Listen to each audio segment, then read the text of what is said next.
आई भैया, हम देवेंद्र देव गायक आप सभी श्रोतागण के पैर छूके प्रणाम करतानी।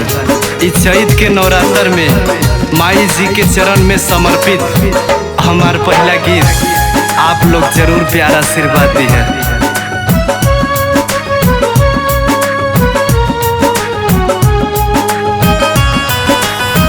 मूर्ति उतारा चरण अचरा से झारा रूप सजाई दे तू ना।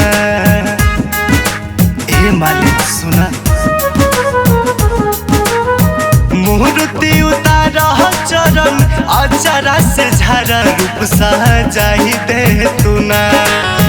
दिया नजराई के सिंगरवा घरवा में कही दे तू ना।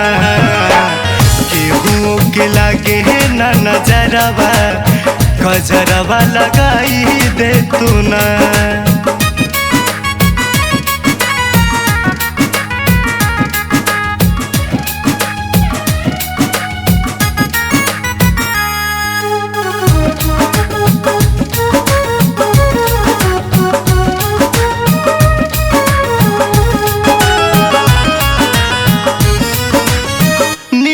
से कोमल बाटे माई के चरहनिया, सबका से अलग बाटे माई के रहनिया।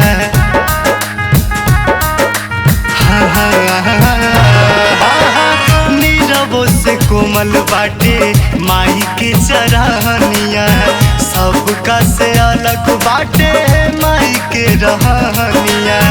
लाले अढ़ौलवा भावेला हो फूला वाले आई दे तू ना। लाले अढ़ौलवा भावेला हो फूला वाले आई दे तू ना। दिया नजराई के सिंगरवा घरवा में कोई दे तू ना। केहू के लागे ना नजरवा गजरवा लगाई दे तू ना।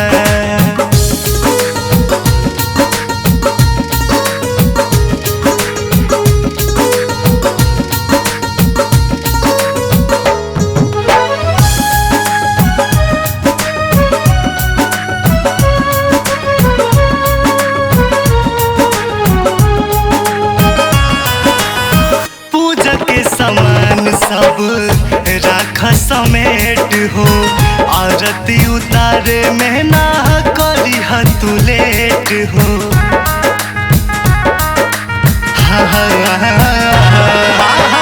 पूजा के सामान सब राख समेट हो, आरती उतारे में ना करी तू लेट हो।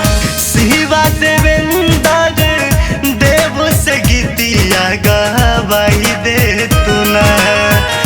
भैया वीरेंद्र से माई के चरण छुआई दे तू ना।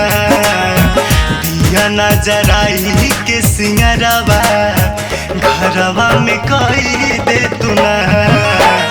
केहू के लागे ना नजरवा गजरवा लगाई